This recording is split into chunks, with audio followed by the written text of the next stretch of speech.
जय जिनेन्द्र। भारतीय संस्कृति में त्योहारों और पर्वों की एक महान परंपरा रही है। इसमें दीपावली का विशेष महत्व है। प्रायः सभी धर्मों के लोग किसी न किसी घटना को जोड़कर इस कार्तिक कृष्णा अमावस्या को विशेष रूप से मनाते हैं।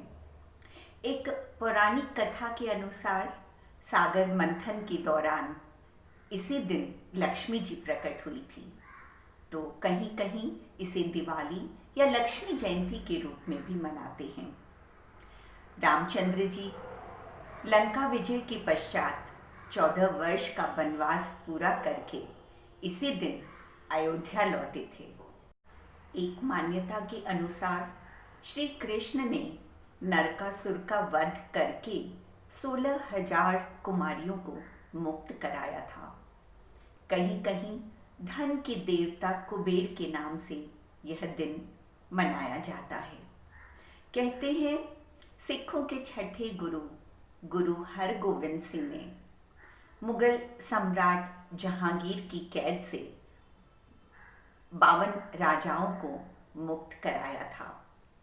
पांचों पांडव भी 12 वर्ष के वनवास के बाद इसी दिन घर लौटे थे। स्वामी दयानंद सरस्वती ने भी आर्य समाज की स्थापना भी इसी दिन की थी। विक्रमादित्य का राज तिलक भी इसी विशेष दिन को हुआ था। और आप जानते हैं, हम जैन धर्म को मानने वाले लोग दीपावली क्यों मनाते हैं।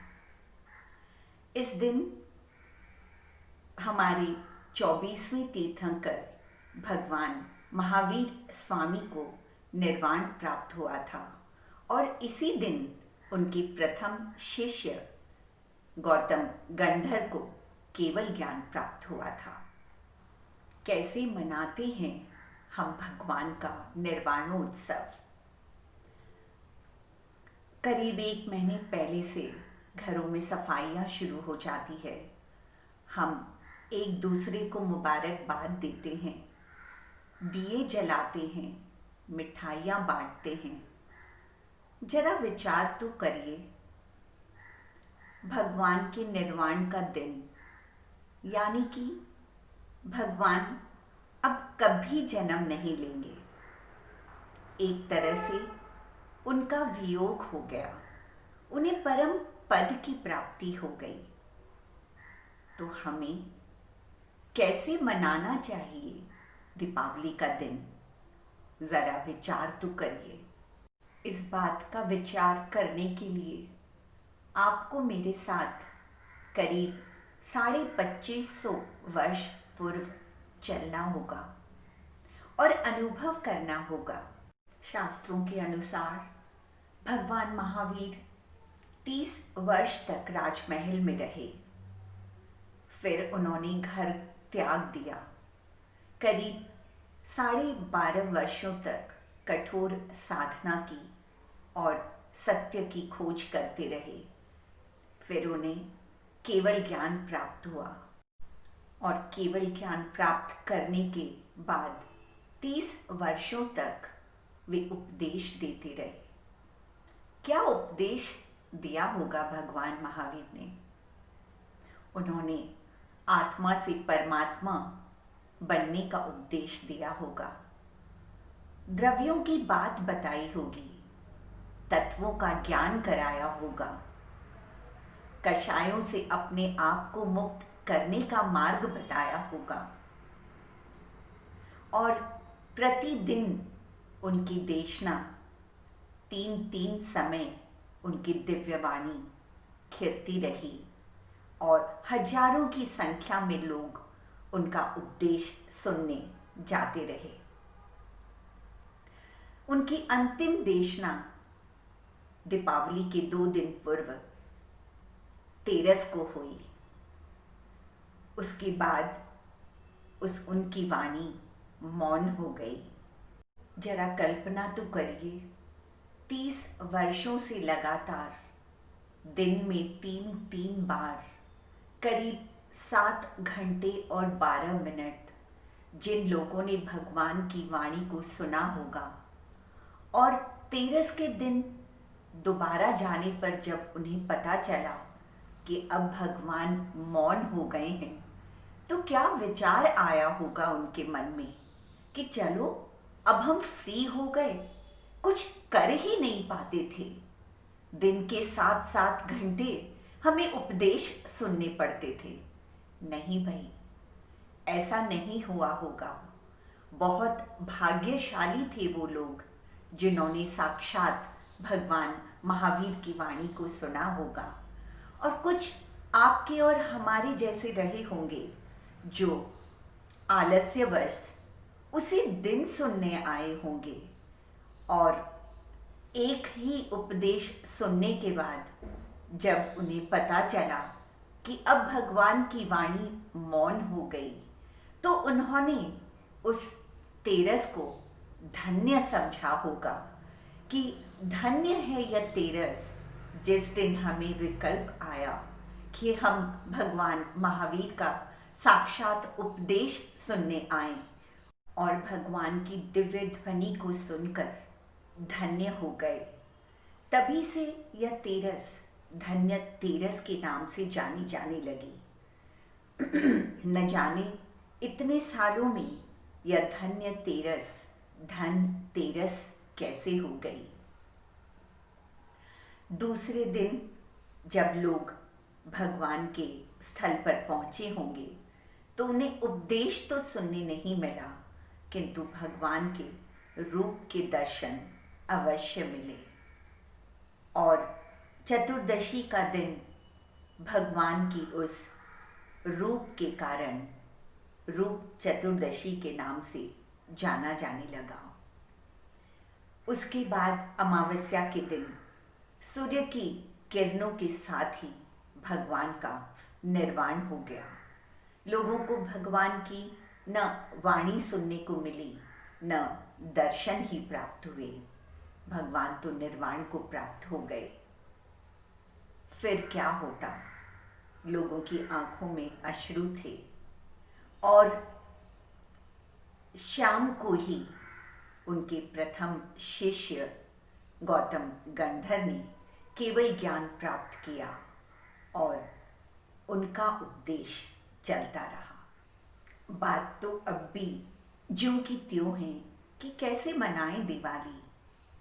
तो दीपावली हमारे लिए भी विशेष महत्व रखती है, क्योंकि भगवान महावीर ने न जाने कितने भवों से, कितने वर्षों से अथक प्रयास किया होगा, साधना की होगी कि परम पद प्राप्त हो जाए, और दीपावली के दिन उन्हें निर्वाण प्राप्त हो गया था।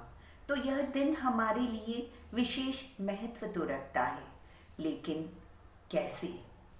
एक प्रसंग आता है कि महात्मा गांधी की अहिंसक सेना में कई ऐसे लोग भर्ती थे जो मारते नहीं थे पर मर जाया करते थे। जब उनके हाथ में तिरंगा होता था और हजारों की भीड़ उनके पीछे होती थी, तो ब्रिटिश हुकूमत का कोई भी अफसर जब उनसे कहता कि इस तिरंगे को गिरा दो और भीड़ को तितर बितर करने के लिए गोलियां चलाता, तो वो गोली खा लेते लेकिन तिरंगे को नीचे नहीं गिराते। और जैसे ही गोली उन्हें लगती, उस भीड़ में से कोई न कोई उस झंडे को थाम लेता और आंदोलन आगे बढ़ता रहता। फिर जब उसे गोली लगती तो उस भीड़ से कोई न कोई उस गिरते हुए झंडे को थाम लेता और आंदोलन आगे चलता रहता। ठीक उसी तरह भगवान महावीर की धर्म ध्वजा गणधर गौतम ने संभाली, और गणधर गौतम के 12 वर्षों तक उपदेश के बाद जिस दिन उन्हें निर्वाण की प्राप्ति हुई, सुधर्म स्वामी को केवल ज्ञान प्राप्त हो गया और धर्म ध्वजा उनके हाथों में आ गई। और जब उन्हें निर्वाण की प्राप्ति हुई तो जम्बू स्वामी को केवल ज्ञान हो गया और धर्म ध्वजा उनके हाथ में आ गई। उसके बाद कई श्रुत केवलियों के बाद कई आचार्यों के माध्यम से यह धर्म ध्वजा आज हम तक आ पहुंची है। ये महावीर के संदेश हम तक आ पहुंचे हैं। तो अब हमारी ड्यूटी बनती है कि इस धर्म ध्वजा को हम आगे कैसे लेकर जाएं। जब एक सूर्य अस्त होता है तो कई छोटे दीपक जल जाया करते हैं। जब महावीर का एक सूर्य, विराट सूर्य अस्त हो गया तो हर घर में ज्ञान के दीपक जलाए जाने लगे और यह जलते रहने चाहिए। जो दीपक हम दिवाली पर जलाते हैं यह ज्ञान दीपक है, अर्थात हमारा दायित्व है कि भगवान महावीर के संदेशों को हम आगे से आगे पहुंचाएं, अपने बच्चों को सिखाएं। हम बैठकर अभ्यास करें, थोड़ा धर्म का उपदेश सुने और सिखाएं। एक छोटी सी बात को कहते हुए आज की बात समाप्त करती हूँ। एक मदारी था। अपनी आजीविका के लिए वह डुगडुगी बजाता और बंदरों का नाच दिखाता। एक दिन एक सेठ जी की दुकान के आगे वह अपना नाच दिखाने लगा। उसने जैसे ही डुगडुगी बजाई, काफ़ी बच्चे और लोग वहाँ इकट्ठा होने लगे। सेठ जी ने अपनी दुकान से बाहर आकर कहा, कहीं और चले जाओ, मेरी दुकान के सामने यह तमाशा करने की ज़रूरत नहीं है। मदारी ने कहा, मुझे दिखा लेने दीजिए, यह तो मेरी आजीविका है, कुछ देर में चला जाऊंगा। सेठ जी ने कहा, नहीं नहीं, मेरी दुकान के सामने तुम नहीं कोई नाच दिखा सकते। उसने कहा, ठीक है, एक काम करते हैं, मैं यहाँ नाच दिखा लेता हूँ, आप और आपके बच्चे फ्री में देख लेना। सेठ जी ने फिर भी मना कर दिया और उसे आगे जाने को कह दिया। मदारी ने सोचा, यहाँ नहीं, चलो मैं किसी और की दुकान के आगे नाच दिखा देता हूँ, वहाँ नहीं तो कहीं और दिखा देता हूँ, इस मोहल्ले में नहीं तो उस मोहल्ले में, उस गांव नहीं तो और कोई गांव में। मेरा तो काम है नाच दिखाना, क्योंकि यही मेरी आजीविका है।